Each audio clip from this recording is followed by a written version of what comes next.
Alors comment est-ce qu'on va attaquer ça? Ben, il y a de la transparence. Il y a de la transparence et voilà ce qu'on va faire. Dans un premier temps, on va faire ceci. On va aller dans la palette des couches. Menu fenêtre, couche. On va aller voir quelle est la couche qui contient la plus belle image, entre guillemets, de notre tasse. En cliquant sur rouge, vert, bleu, vous regardez. Ce qui m'intéresse, c'est surtout les transparences. Et le fait que ce qui ne doit pas être transparence doit être plutôt sombre dans la couche. Bon, à mon avis, la couche bleue est pas mal. Bon, une fois que vous avez vu ça, vous cliquez sur le mot RVB. Ce ne sera pas évidemment à chaque fois la couche bleue, ça dépend. Vous cliquez sur le mot RVB. Et dans la palette des calques, vous allez double-cliquer sur le calque. Et ça ouvre les styles de calque et plus particulièrement, on est dans les options de fusion. Et ça va nous permettre de rendre transparentes certaines parties du calque. Alors, j'ai jamais travaillé sur cette image, on va voir si ça marche. Bon, on avait repéré que c'était dans la couche bleue que l'image était la plus sympa et que ce qui devait ne pas être transparent était le plus sombre. Donc, on va faire comparaison sur bleu. On va jouer uniquement sur le curseur du dessus et c'est les parties les plus claires qui m'intéressent, donc c'est la partie blanche ici du curseur du dessus. Vous allez le déplacer vers la gauche et ça rend les choses transparentes. Alors c'est pas génial parce qu'il n'y a pas de nuance, soit c'est visible, soit c'est transparent. Il n'y a pas de demi-transparence en fait. Vous remarquez ? Et pour faire la demi-transparence, pour faire des nuances, vous allez devoir enfoncer la touche Alt et cliquer pour séparer en deux. Et là, vous devriez voir apparaître de la semi-transparence comme ça. Voilà, ça c'est déjà pas mal. Vous voyez, on a une tasse avec de la transparence.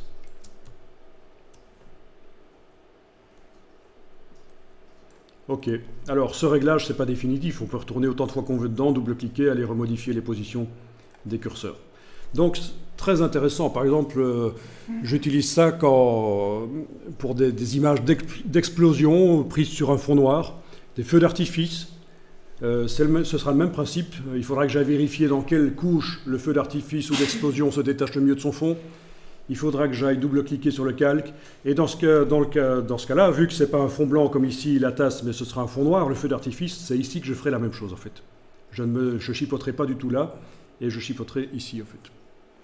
Donc vous aurez l'occasion d'essayer ça éventuellement, de sortir un feu d'artifice de son fond. C'est vraiment un truc intéressant, surtout que c'est rapide quoi. Bon. Alors vous allez enregistrer l'image au format Photoshop. Donc pour l'instant c'est du PNG, j'enregistre en PSD, donc format Photoshop.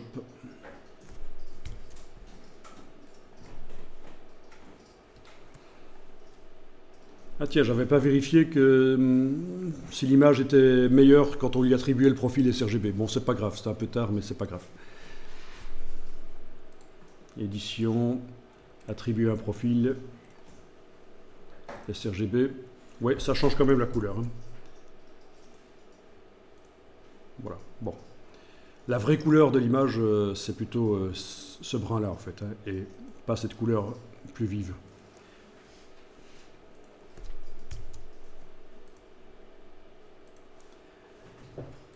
Ok, donc ce n'est pas parfait, mais on va dire que ça va, ça me convient.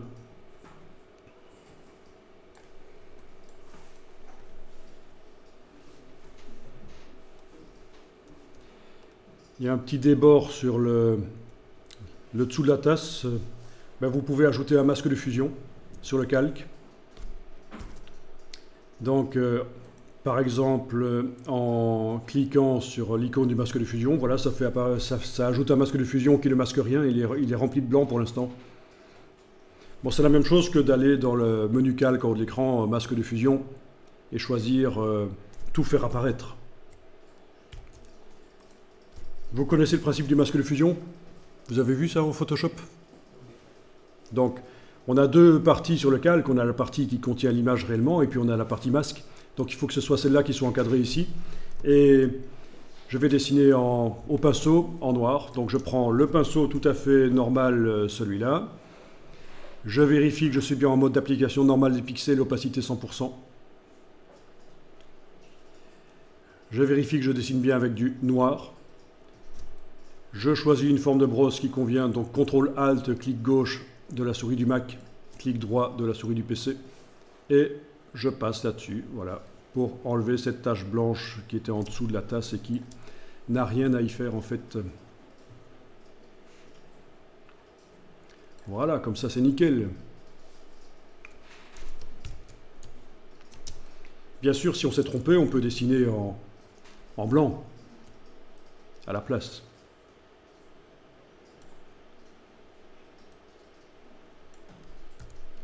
Donc là, j'ai enfoncé la touche X. Comme ça, c'est du blanc qui vient dans la case de premier plan. Donc cette technique, c'est ce qu'on appelle l'écrêtage de calque. C'est par la luminosité d'une des couches, dans ce cas-ci, parce qu'on n'a pas tenu compte des 3 couches. Si on avait tenu compte des 3 couches, c'était l'option gris dans le curseur. Là.